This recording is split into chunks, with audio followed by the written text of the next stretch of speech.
Hey guys, what's up? Destiny Gold Team back for another video. I know we haven't made one in a while, but today I wanted to go over how to actually beat Crota, not cheese Crota. Everyone seems to be obsessed with this whole cheese Crota thing where you can disconnect your Ethernet cable and he will stay down on his knee and just let you beat the crap out of him. Well, something tells me Bungie is going to fix that, so we're going to have to know how to beat him the legit way. And it's a little easier than Atheon in my opinion, but it's still not easy. It's still a raid. And yes, apparently it is soloable, although I kinda find it hard to figure out how you would even do that. So I'm going to teach you how to do it with a team and the best way to do that method. Well, first of all, you're going to see that we started off in this room with a rock. We all touch this rock and it starts Crota. He spawns in and you have these things come on the hallway to your left and right. There's acolytes, there's knights, all that kind of stuff. You want to have everyone sort of climb up and get in the upper part of that room. It's really easy if you try to climb up on top of the doors and shoot down. It's much harder to hit you. You're safe from at least one side and have the team take out both sides of enemies.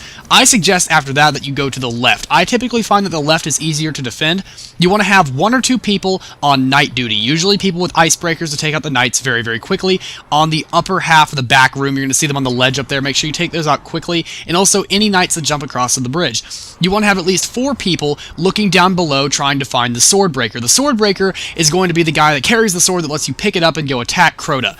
Once the sword breaker comes out, you want to pick up the sword and also have the person who picks up the sword make sure they have the chalice. The chalice is also important. The chalice is what allows you to restore your health.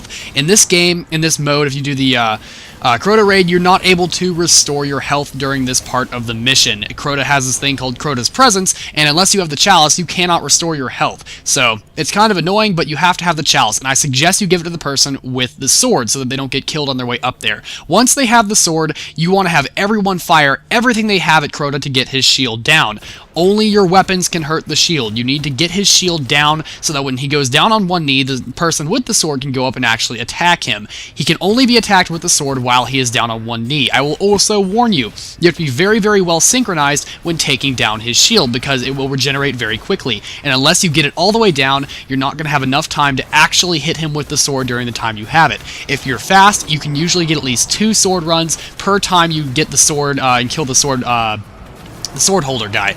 After you've done this 2 times, every 2 times you do it, you're going to have to go down to the center, and at least this is the easiest way to do it. You're going to have a couple of ogres spawn, and you're going to want to kill those quickly. The easiest way to do that is have your entire team go back down to where you first came into the room, like before you even got to the Crota part, and go back down into that back room and shoot at the 2 ogres as they come out. Once you've killed the ogres, go back up to where you were. By the way, a couple of things Crota can do that are a little bit annoying. He can rush you on either the left or the right, and if that happens, you just roll to the other side and treat the same process the same way.